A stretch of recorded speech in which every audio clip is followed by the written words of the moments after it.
안녕하세요. 공공조달시장에서 돈 버는 방법을 알려드리고 있는 조달파워입니다. 자, 오늘은 입찰에 대해서 말씀을 좀 드리겠습니다. 이런 생각 많이 하시죠? 나는 입찰이 잘 안 되는데 왜 옆집 김 사장은 나보다 더 입찰이 잘 되는 것인가? 아마 이런 생각을 좀 해보셨을 것 같아요. 자, 이거에 대한 이유를 제가 알려드리겠습니다. 바로 정답을 알려드리면 이렇게 말씀드릴 수 있을 것 같아요. 입찰에서 중요한 것이 예측 사정률이라는 것을 잘 맞춰야 하시는데 아마 옆집 김 사장님은 그 예측 사정률을 잘 맞추시고 계시는 것이고 우리 사장님은 그걸 아직 잘 못 맞추신다. 이게 이제 팩트입니다. 자, 우리 모두는 입찰에서 1등을 하고 싶어 하십니다. 그리고 종국에는 최종 낙찰자가 돼서 계약을 하고 싶어 하시죠. 하지만 이 조달청 나라장터 전자입찰 시장은 아주 냉혹한 시장입니다. 1등만 존재하는 시장이라고도 할 수가 있습니다. 그래서 어떻게 하면 내가 해당 입찰건에서 1등을 하고 최종 낙찰자가 돼서 계약까지 할 수 있는지 오늘 조달파워가 그동안 이제 입찰 강의를 통해서 터득한 여러 가지 노하우가 있는데 그 중에 좀 적용해 볼 만한 그런 팁을 오늘 한 가지 알려드리도록 하겠습니다. 바로 경쟁사의 투찰 패턴을 분석해 보시라는 거예요. 그러니까 더 쉽게 말씀드리면 아마 이제 이럴 겁니다. 내가 이제 어떤 업종에 이제 몸을 담고 계시면 자주 경쟁에 부딪히는 그런 라이벌 업체가 있으실 거예요. 그런데 이제 가만히 그 업체를 보다 보면 이제 우리가 나라장터에서 개찰 결과를 열어볼 수 있지 않습니까? 그 개찰 결과를 딱 열어봤더니 나는 한 5등, 뭐 어떨 때는 10등, 또 어떨 때는 20등 이렇게 하고 있는데 유독 어떤 업체가 항상 어떤 1등에서 3등 안에서 좀 많이 노출이 되는 거예요. 어떨 때는 1등 했고, 저번에도 이 업체 한 3등 정도 했었는데, 꽤 실력이 좋구나라고 이렇게 생각이 되는 아마 그런 경쟁사가 있을 겁니다. 그러면 그 경쟁사를 한번 분석을 해보는 거예요. 어떻게 분석을 하느냐? 바로 우리 입찰하실 때 투찰 금액 산출하는 공식 아마 다들 알고 계실 겁니다.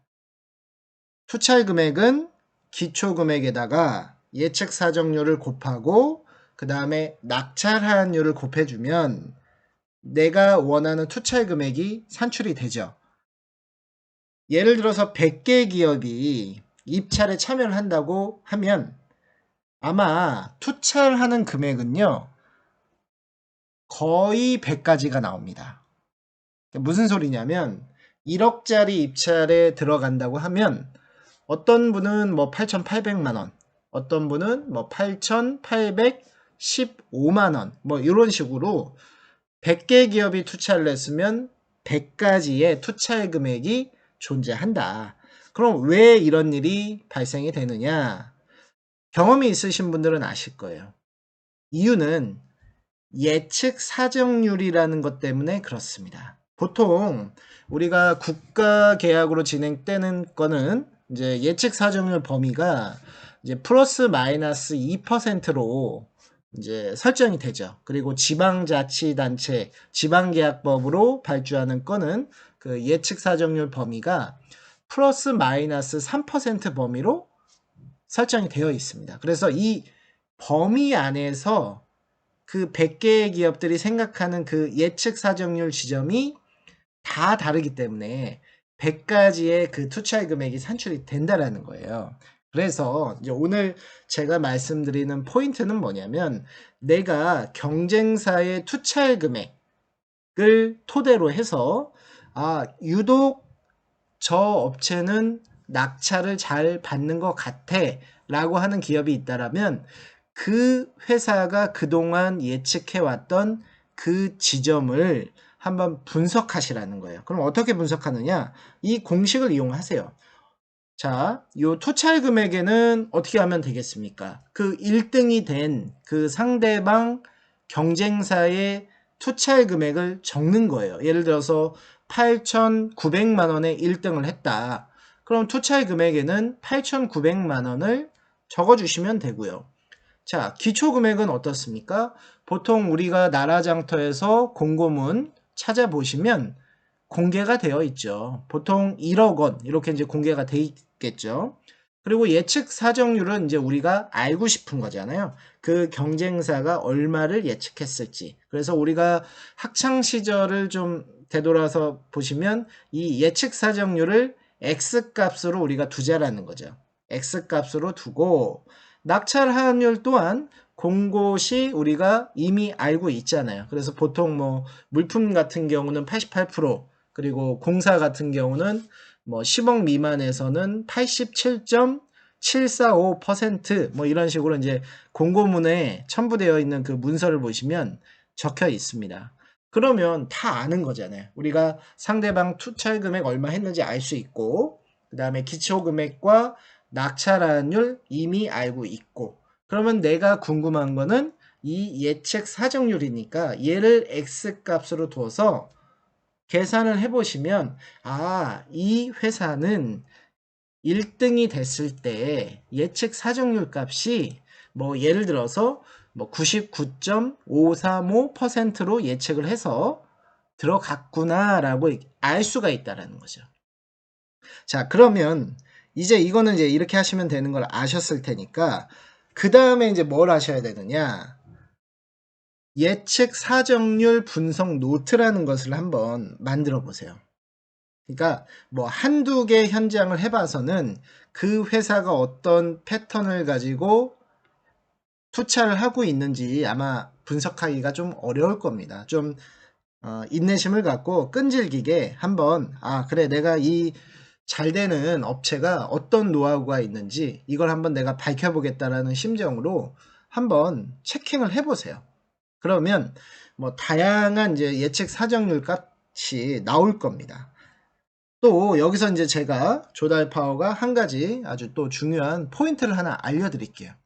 자, 내가 이제 어떤 업종에 몸을 담고 있으면 아마 이럴 가능성이 큽니다. 만약에 내가 이제 경기도 지역에 있는 사업자면 이제 보통 입찰은 지역 제한이 있기 때문에 이제 경기도권 안에서 발주하는 그런 공공기관 측에 이제 우리가 입찰을 하겠죠. 그럼 뭐 예를 들어서 뭐 오산시 거도 우리가 들어갈 수도 있고 뭐 평택시도 들어갈 수 있고 또는 수원시도 들어갈 수 있고 이렇게 지자체별로 또 이제 발주가 나오고 거기에 우리가 이제 투자를 하는 건데, 그러면 이거를요 혼합을 하지 마시고 오산이면 오산, 그리고 수원이면 수원, 또 뭐 평택이면 평택 이런 식으로 그 발주처별로 그 경쟁사가 어떤 사정률로 투자를 하는지를 한번 또 조사를 해보세요.